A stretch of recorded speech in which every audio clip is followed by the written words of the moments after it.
Good morning, everybody. Matt Moda here to give you some NBA player prop bangers for tonight's NBA betting slate. We're talking tonight, Tuesday, October 29th. The splash zone is back in your life. Splash zone meaning we're going to try and figure out who's going to splash around, get us wet tonight, have a good game with these NBA player props. It's admittedly been a rough season overall. Hopefully we are starting to get out of that rough season. Yesterday we had a pretty good day with our NBA player props. For those of you, I didn't have a YouTube video, but I posted everything to Twitter and to my Dub Club. We got 2 of our plays, of our 3 official plays to cash. I also, if you follow me on Twitter, we had John Morant assists. He ended up getting ruled out late, and we pivoted to Scottie Pippen Jr. I ended up giving that play out like 15 minutes before the game started, so I'm not adding it as part of my official record. That cashed with minutes into the third quarter. So if we counted that, which I can't, we'd have an even better day. So I feel as though we're starting to get our reads back, doing well with the NBA. Yesterday, officially up 1.2 units. We cashed Anthony Black points plus assist in just an absolute sweat that cashed at the very end of the game. We cashed Damian Lillard points, which was not a sweat at all. And then we lost Luka Doncic assist. So on the season, we're still down a little bit over 2 units on the year because, as I mentioned, it was a rough start to the year. But we've been profitable for 2 straight days. Let's hope that we can continue this stretch. Have another good game tonight. As of right now, I have 3 official bangers to lock in. I might end up adding more plays as the day goes on. But as of right now, I'm just sticking with these 3. And if I do add more, I'll post them again to my YouTube. I post them to my Dub Club and to my Twitter account, which you can see at Jedi Modai. Enough of that. Let's start getting into these bangers. Play number 1. I'm taking Keegan Murray over 14.5 points, minus 120 odds at bet365. So I will admit there's a couple things to preface before getting into this play. Number 1, Murray's 3-point prop is also a very, very good play in general from a matchup perspective. I don't really love the odds that we are getting. You could take him over 2.5 for roughly even money, or you could pump him up to 4+ and get very juicy odds. But he's been actually shooting more this year, not from the 3-point line, than he did last year. So I do think that the points is a little bit safer as opposed to the 3-point line. I also will admit, those of you that know me know I would love to pump this number up to get plus money odds as opposed to taking the over 14.5 at minus 120.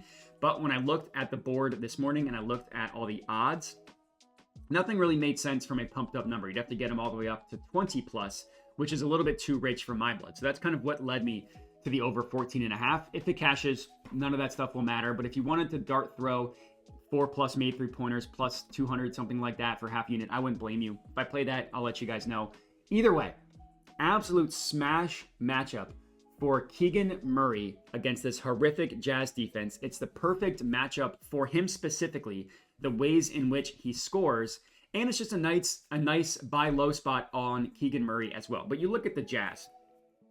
These 3-and-D spot up type of players have just feasted on the Jazz. They feasted on the Jazz this year, and it was the case all of last year as well, which makes sense, right? Same coaching staff, similar roster. The way they played defense last year, they didn't change anything up. So we can go off of last year's data, and it works. We can also use the beginning of this season's data, and that also works. This year, the Jazz have allowed literally the most catch-and-shoot 3-point attempts in the entire NBA, and the second most corner 3-point attempts in the entire NBA as well. It was the same thing last year. They gave up a ton of catch and shoot, a ton of corner 3-point attempts. That's why the 3-point prop is such a good look for Keegan Murray. But again, I just felt that the points was safer. And guess what? 3 points also counts to your point prop. So he could hit a bunch of 3-pointers. Those would go to his points. Not like it's one or the other.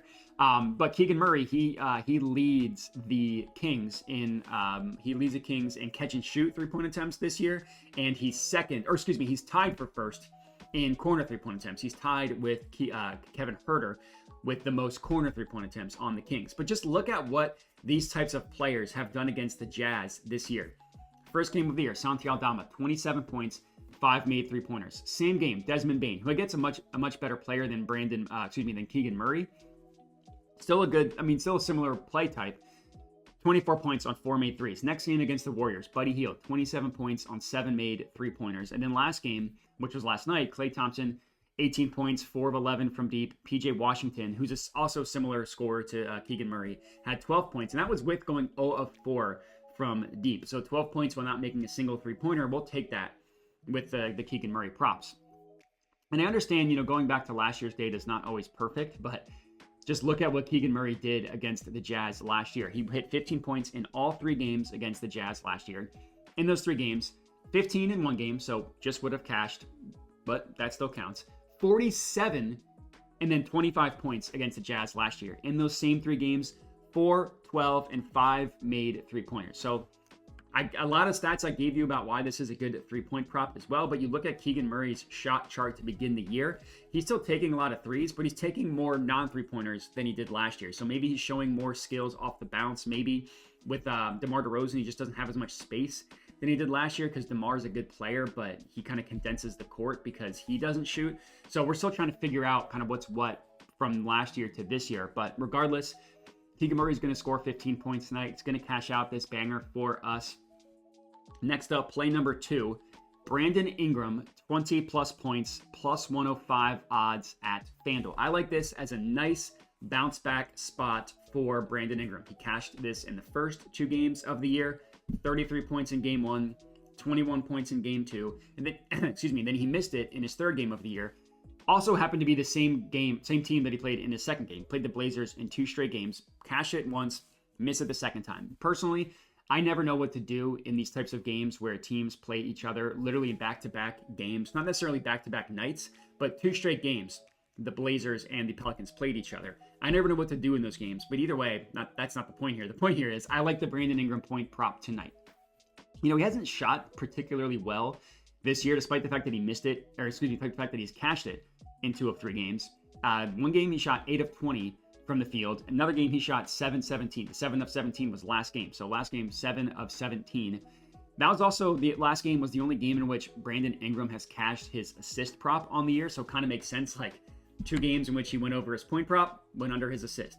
Last game went over his assist prop, went under on his points. That kind of makes sense. So after a lower scoring game last game, we like him to bounce back tonight. Generally, a pretty good matchup against a banged-up Warriors team. Now, they're missing Steph, who that hurts for this prop. We would like Steph to be in the lineup because he's not a horrible defender, but he's definitely not a plus defender. He also really helps out on the offensive end. Not sure if you know this, but Steph Curry is a decent offensive player, so you still hope that the Warriors can keep up offensively to make sure the Pelicans also need to score. But they're going to be missing DeAnthony Melton with a back injury. And they're most likely going to be missing Andrew Wiggins as well. I believe last night Kerr said that he is unlikely to play. So Draymond Green is most likely going to get matched up against Zion Williamson. And Zion has really struggled when guarded by Draymond in his career. Last year, it was only 2 games in which Draymond Green played. But against Draymond Green in those 2 games, Zion only took 4 shots. He only made 1 of them. Did not get to the line once. The last time prior to last year, where where Zion Williamson and Draymond Green played each other was all the way back in the 2020-2021 season because Zion has missed so much time. But 2 games against Draymond in that season, Zion did not score a single point in those 2 games, specifically when guarded by Draymond Green. That's not me saying he didn't score the entire game, just when he was matched up against Draymond, did not score at all, again, back in 2020, 2021. Last year, went 1 of 4 when guarded by Draymond Green. You just look at Zion's career against the Warriors, played them 8 times. He's only gone over his point prop once. So that's kind of why we're off of Zion Williamson. We're not thinking it could be an assist game for him. CJ McCollum had a good game last game. He went off, scored 27 points. I wouldn't say that's an outlier performance, but I generally don't like to bet players off of good games like that because, that's just the kind of law of averages. Yeah, he could play well 2 games in a row, but eventually the other side is going to drop. Which leaves Brandon Ingram, right? He's coming off of a slow game. It kind of fits all the metrics and a good matchup, a good team that the Pelicans, obviously, it's the beginning of the year, but all these teams need to win. So pretty confident that Brandon Ingram is going to have a good game, cashing out this plus money banger for us. And then our third and final pick of the video, DeAaron Fox, 7+ assists, plus 145 odds at bet365. Depending on what book you use, you could get a decent price on the over 5.5 number. None of those books were available to me. So I did what I always do, pump this up, just 1 more assist, get him at 7+ for significantly better odds.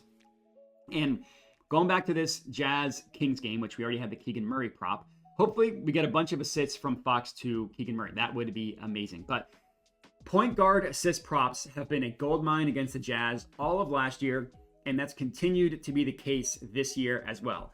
Last year, the Jazz gave up the most assists to point guards in the entire NBA. They are also considered the best matchup for point guard assist props. This is according to props.cash, which not only looks at just the raw number of assists given up to point guards, but also taking into account what that point guard's assist prop over under was. They've continued to be a good matchup for assists this year. Last year they allowed the most assists per game. This year they're allowing the most assists per game. And I will admit, the last 2 times we have played an assist prop against the Jazz, we've been burned. The first time it went well for us. The last 2 times it has not. But if you just take away your personal involvement and just look at the data, it's just a smash play for assist props against the Jazz. First game of the year, Grizzlies. Ja Morant, 10 assists, 19 potential assists, and only 28 minutes of playing time. In that same game, backup point guard Scottie Pippen Jr. had 7 assists in roughly 22 minutes. That's 2 guards that would have cashed the 7+ assist number. Next game against Golden State, you can't look at individual stats. Nobody on the team had more than 6 assists. They had, as a team, the Warriors did, 35 assists overall. For context, last year, the Jazz, as I mentioned, allowed the most assists per game.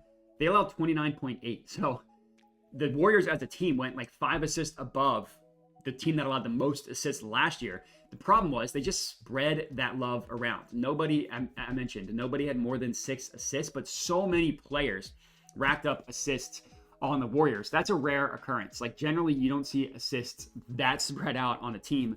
And then last night, Kyrie Irving, 9 assists. His over-under was like 5.5. Luka Doncic had 8 assists. Now, Luka went under his assist prop, right? We had him for 10+. He only had 8.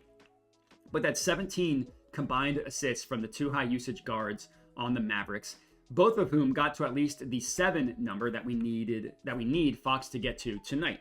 And Fox is having a decent year from a playmaking perspective. You know, he cashed this in the first 2 games of the year. In those 2 games, he averaged 10.5 assists per game, 15.5 potential assists, 11.5 adjusted assists per game. Last night, had a slower game from an assist perspective. He went under this number, but different matchup. Great opportunity for him to bounce back from the assist perspective. Cash this out against the Jazz. And the overall message here is like guards that drive to the basket do a really good job with their assist prop against the Jazz. And even though we've missed our individual bets the last 2 games against them, that fact has still held true. So I feel good about backing DeAaron Fox tonight, especially at the juicy odds we're getting on just him to get to 7+. He averaged over 10 the first 2 games. And that's how we got 3 bangers for you guys to lock in, 2 of which are of the plus money banger variety. We cashed 2 of these bad boys. We are sitting in the green. We cash all 3. We feel very good about our NBA season after a slow start. And before I get out of here, the last thing that I'll mention is the last thing I mention at the end of every video is that I do have a dub club where I send all my plays out for $5 a month. So the way it works is as soon as I decide what a play is, the first thing I do is send it out to my dub club. If you're unfamiliar, dub club is just a service you can sign up for to get plays sent to you from people like me. Get sent directly to your phone via text, email, or Telegram, however you want the notification. So the reason why I have it is not everybody wants to watch the YouTube videos. Not everybody has time to watch the YouTube videos. Or by the time they do watch them, the odds change. So that's why I have the dub club, right? You can get everything as soon as I decide what a play is. I send it to the dub club, so you're able to get plays at the odds that I get, what you see on the screen here. But if you're not interested in that, no problem. You can still get everything for free, either on my Twitter or on this YouTube channel. And that's all we got. I appreciate everybody for watching, and have a good one.